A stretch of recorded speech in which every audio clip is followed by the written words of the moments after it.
Hey y'all, it's me, your girl, Dalgona. How's it going? This is the 100 subscriber special, the Q&A that I have been promising for a month now. I'm so sorry. I was fully intending to record this at the end of December over my Christmas break. Because I do work a 9 to 5 with an hour commute, so there's just only so many hours of my day that I get to do this. But yeah, we hit 100 subscribers, or rather 101, which the reason I wanted 101 and not just 100 was because one of you is my mother. And so she doesn't count. Hi, Mom, I love you. Anyways, uh, so we actually hit that back in like middle of December, like December 17th. And so I was intending on recording over my Christmas break, and then I caught the flu. And not just like caught the flu, like full on 103-degree fever, like fatigued, no energy for probably 2 weeks straight, easily. And so if my voice sounds a little funky, like that's why, because I have really bad asthma, and whenever I get sick, it just goes straight to my bronchial tubes and straight into my lungs, and then it lingers there. So I'm still not 100%, but I wanted to get this out before we hit 300 subscribers because we might hit it sooner than I thought. Sorry. But also, thank you. A million, 1,000, whatever the multiplier would be, Googleplex. Thank you so much. I cannot believe that there are this many of you that are interested enough in my content to, to hit the subscribe button. And I know in terms of like a cost benefit sense, like it's really not that much, but still, thank you. Yeah, it's crazy to think about because I wasn't really ever expecting to get anywhere close to this, let alone so fast. But I saw a thing on the internet a while back, and I think it was maybe Tumblr, where someone was like, people have really lost perspective on what numbers mean with the advent of the internet and like subscribers and following and social media and all of that. And I sound like a boomer, and I'm sorry. I am 31 years old. But like, because you say 100, and now in like the age of the internet, people are like, oh, like 100, that's like, oh, nice, that's like a good start. But if you stuck me in a room full of 100 strangers and told me to do a 30-minute monologue for those 100 strangers, like, I would faint. Like, I legitimately, I would not be well. So I think when you put it in those terms, 100 sounds a lot bigger, let alone 200. So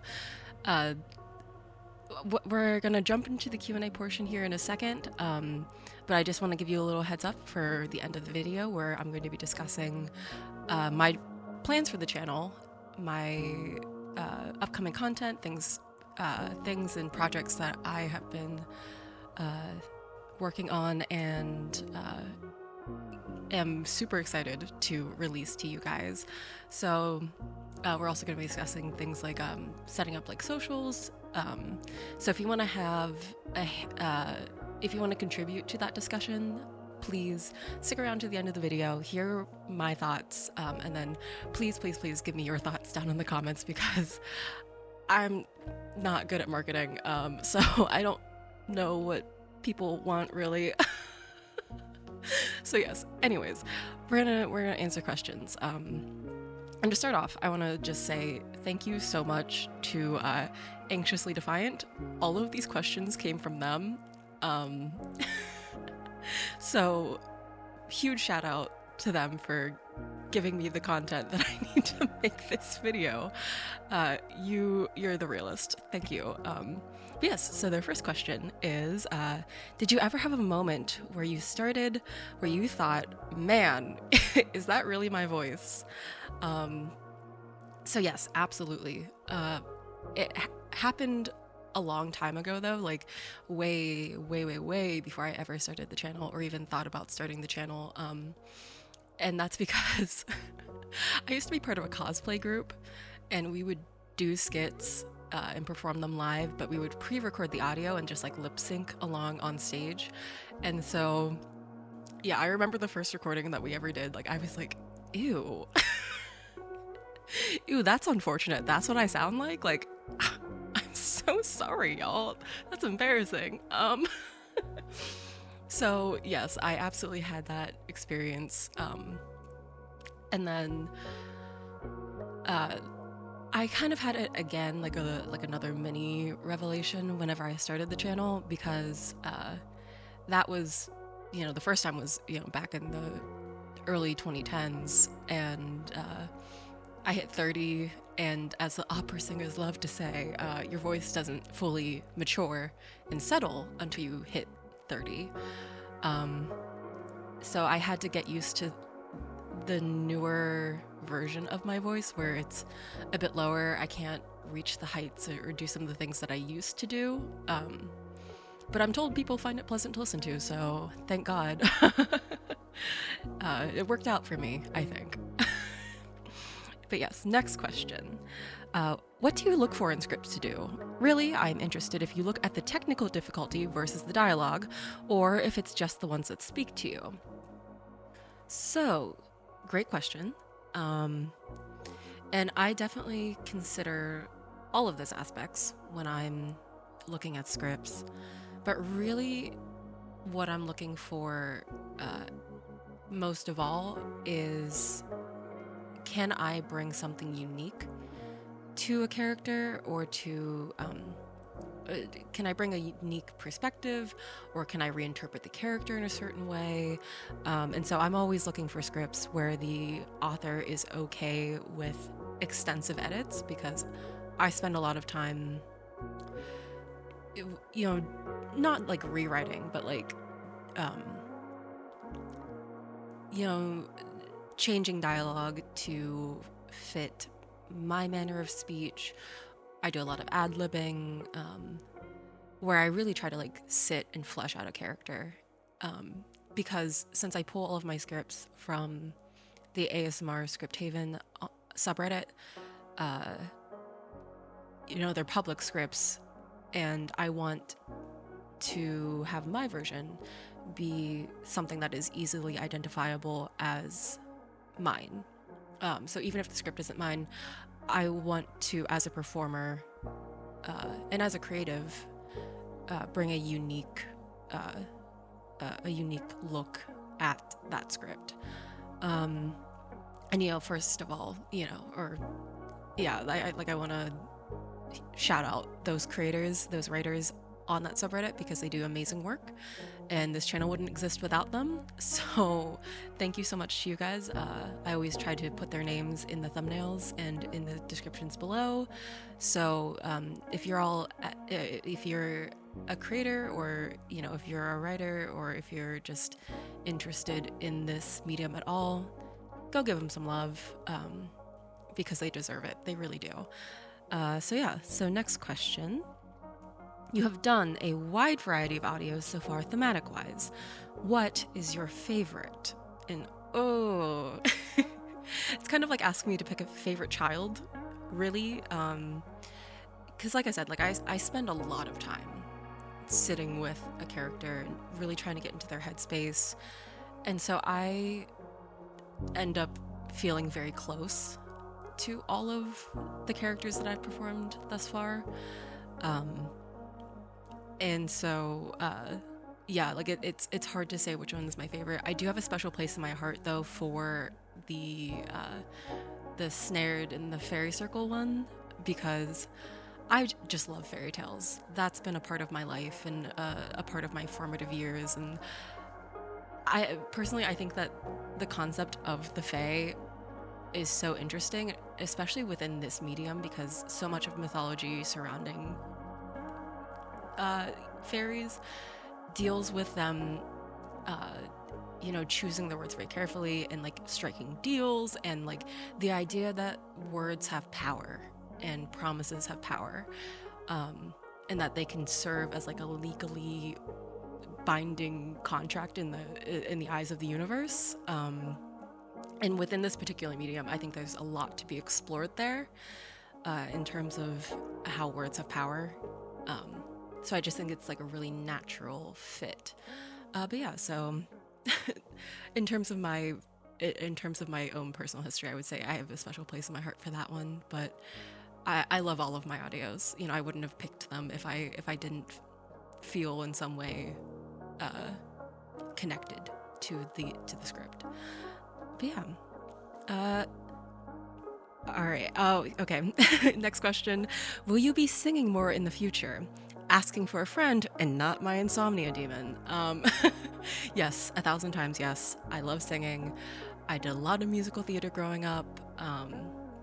And so I love singing. I love, the idea that the musical theater principle where it's like, when an emotion is too great for dialogue, then you sing it. And then if you can't express that emotion in song, then you dance. And obviously you can't dance solely over audio, but I think song definitely has a place in this medium, and I intend to incorporate it in my content going forward. So you can look forward to that if you're interested. All right, what made you start? So, and I feel like this is maybe a common thing within the VA space, is that people just kept telling me that I have a nice voice and that I should do voiceover work. And not just like friends and family, like strangers. I worked a phone line very briefly at one of my old jobs, because we expanded and took over a new region, and so they needed help on the phone lines to like deal with the influx of customers. And even though like there was like I was dealing with a lot of upset people at the time, because big changes. But even though there was like a lot of upset people, I still had a significant portion of people being like, "Do you do voiceover work? Like, do you do commercials? Because if not, you should." And it kind of just planted this seed in my head where I was like, oh, well, yeah, I like acting, and I think I would like voice acting. So, maybe something to look into. And so I just had that in the back of my head. And then during the pandemic is when I found the VA ASMR roleplay community on YouTube. And I was like, oh, this is really neat. And I love the story aspect and the acting aspect. And it's a little bit less intimidating to get into than professional voiceover work. And so yeah, and at the time I was really missing performing live in theaters. And obviously during the pandemic, you could not perform in theaters. And so it just kind of cemented my idea that like I could make a YouTube channel, and then I could get the creative satisfaction of acting from my house. And then even then it took me like another 2 years to finally make like the financial commitment to getting a mic and getting a processor and jumping in head first, because there's so many quality creators in the space. It's still, even though it was less intimidating than professional voiceover work, it still felt a little intimidating because there's just so many talented people here. And I really had to sit with myself and think, can I bring something new? Or at the very least, not new, but compelling enough to interest people. And eventually I was just like, you know what? I need to stop getting in my head. I'm a chronic overthinker, probably surprising no one. And so I was just like, all right, we're just gonna do it. And I did. And so actually my first video is from a lot longer ago, 2 years in fact. And then it took me those 2 years to make another video, because my life just got incredibly busy. But I'm fortunate enough now to be in a job and in a place in my life where I can devote more time to it. So I'm very thankful for that. But yeah, sorry that was a little bit rambly. But yes, next question is, what is a story what is a story that you wish you could tell that you haven't heard yet? / there isn't a lot written to perform on. I'm thinking thematically for this question, but it could also just be actual stories.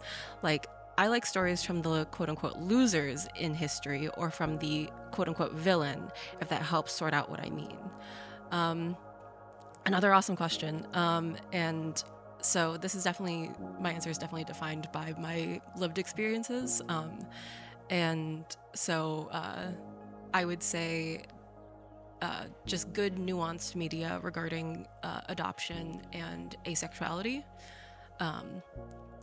I don't see a ton of media discussing those two topics from the perspective of someone who is actually adopted or actually asexual. And yeah, so that is content that I might be exploring later down the line. I've been wanting to write my own scripts and just I'm a slow writer. I'm a slow writer. I'm so sorry, y'all.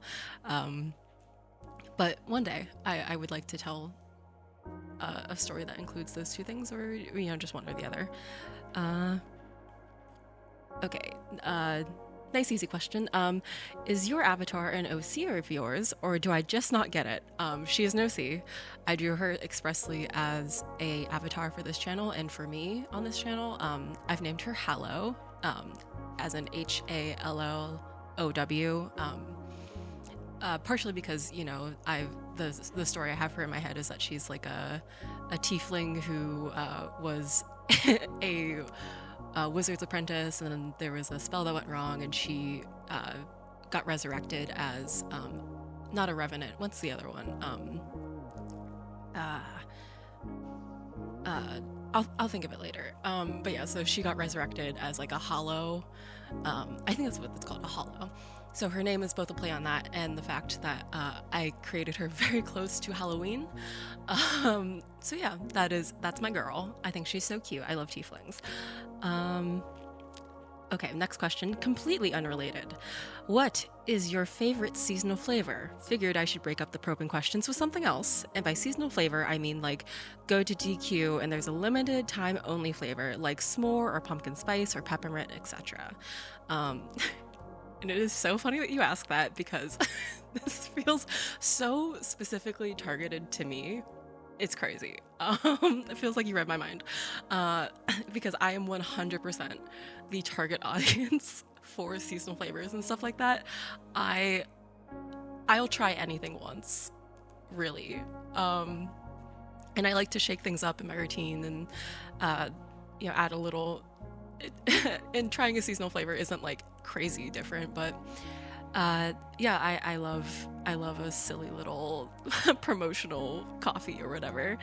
But yes, but in terms of flavors, I'm more likely to go for something that's savory over something that is probably going to be like super, super sweet.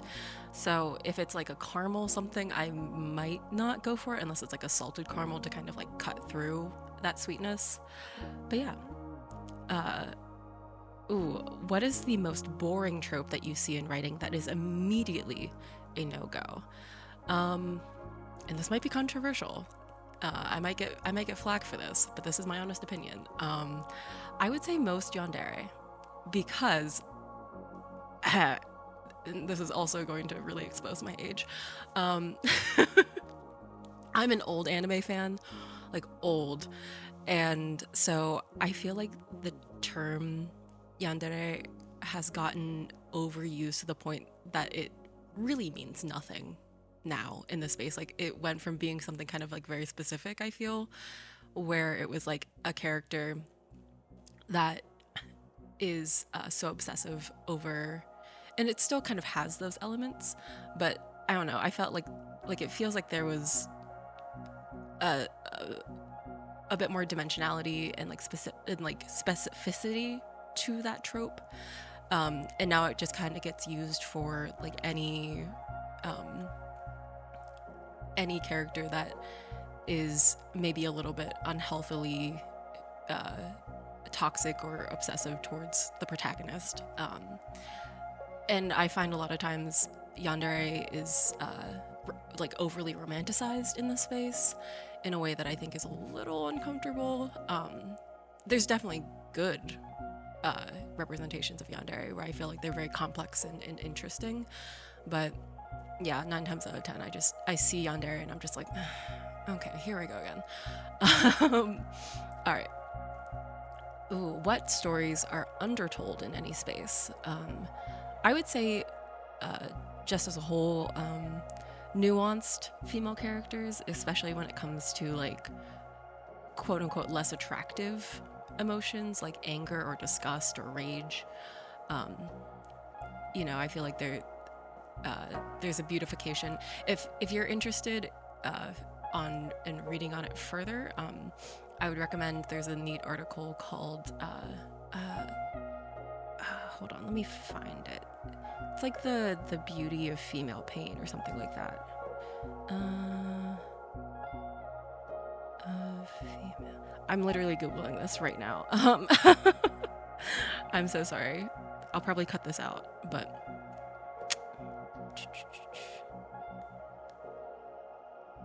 oh, yes. Okay. So it's by L. Jameson. It is called The Grand Unified Theory of Female Pain, where basically in media and like art stories, dramas, any sort of thing like that, like women are depicted as being at their most beautiful when they're in pain, but it has to be like a certain type of anger and a certain type of pain, and it just feels very inauthentic and very sort of fetishistic. But yes, I would recommend giving the article a read though. I think it's a really interesting read. All right, moving on. When the Earth eventually gets swallowed into space, will there be colonies on Pluto? I had to do actual research for this question. I had to actively pursue scientific insight because I'm a silly little art girl. I did somewhat okay in my science classes, but not to the extent of being able to give a nuanced and cogent answer to this question. So did a little bit of research, and this is what I was able to find. So the answer is no, unless we are able to build complex structures that would help maintain and/or replicate the extremely specific conditions that allow us to survive on Earth. The surface of Pluto is covered in nitrogen and methane ice, and due to the distance from the sun, the average temperature hovers around negative 382 to negative 364 degrees Fahrenheit, or negative 230 to negative 220 degrees Celsius. Additionally, there are winds reaching up to 230 miles per hour. So, while it is an interesting idea, it's interesting to entertain the concept, unless we make significant leaps in science. It's not really feasible right now. But yeah, that's a fun question. Thank you for that. All right, next one.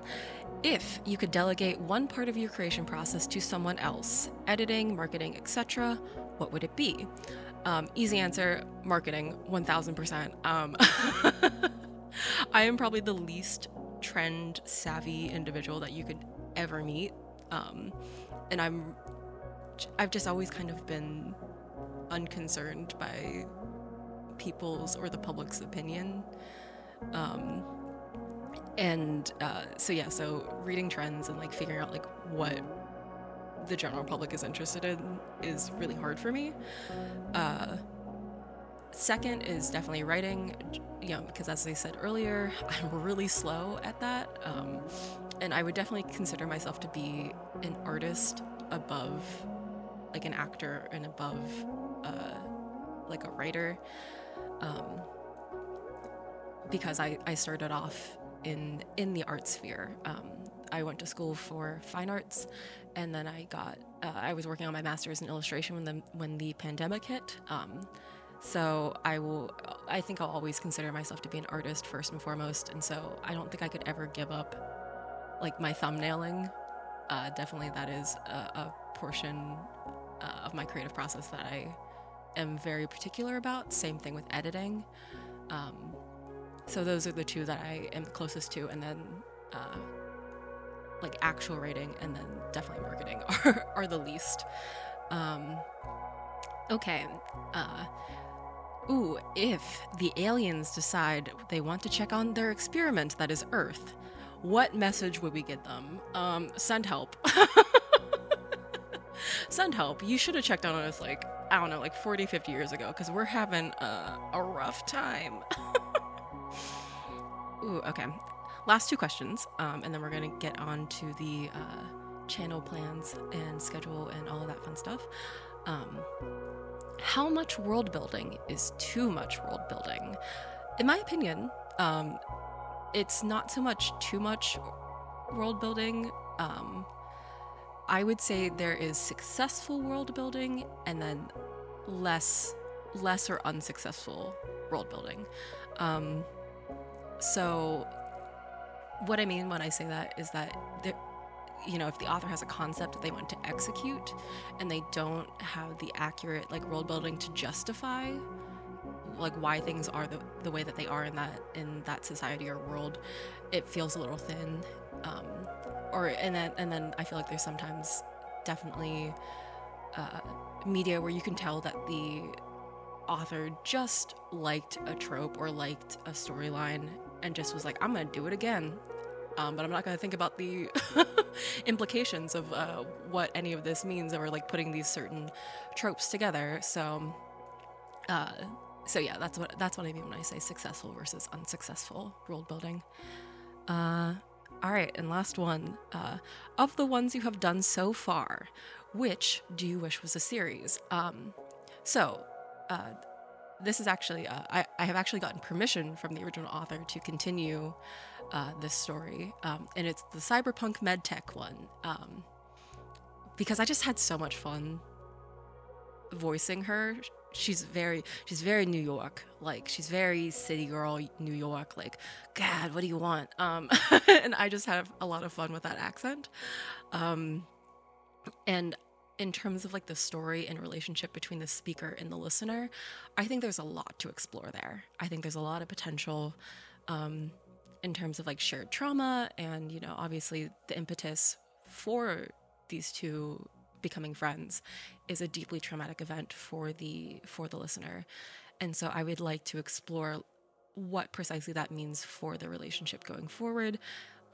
And yeah, so keep an eye out for that, because I've been working on a part 2 for a little bit, and I'm hoping to have that out in the next couple of months. And this is a great segue into talking about channel plans.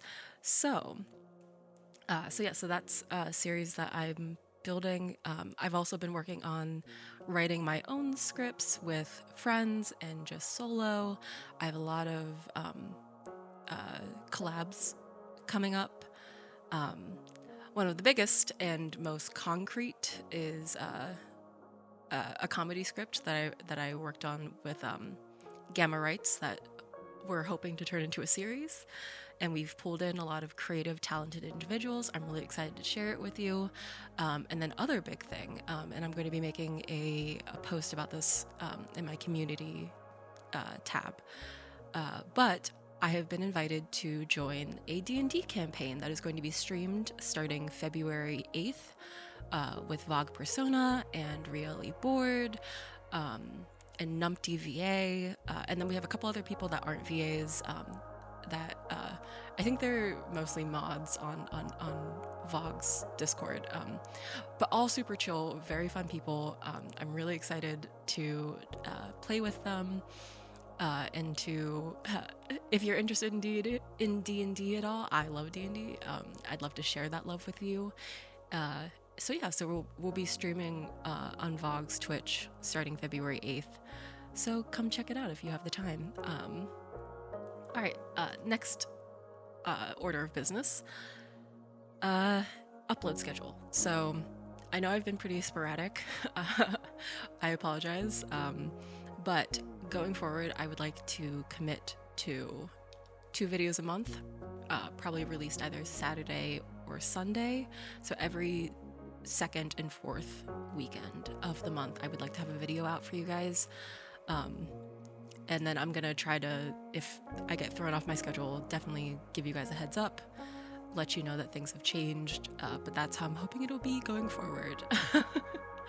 All right, and then last sort of little thing, and this is what I would like to get your guys' opinions on.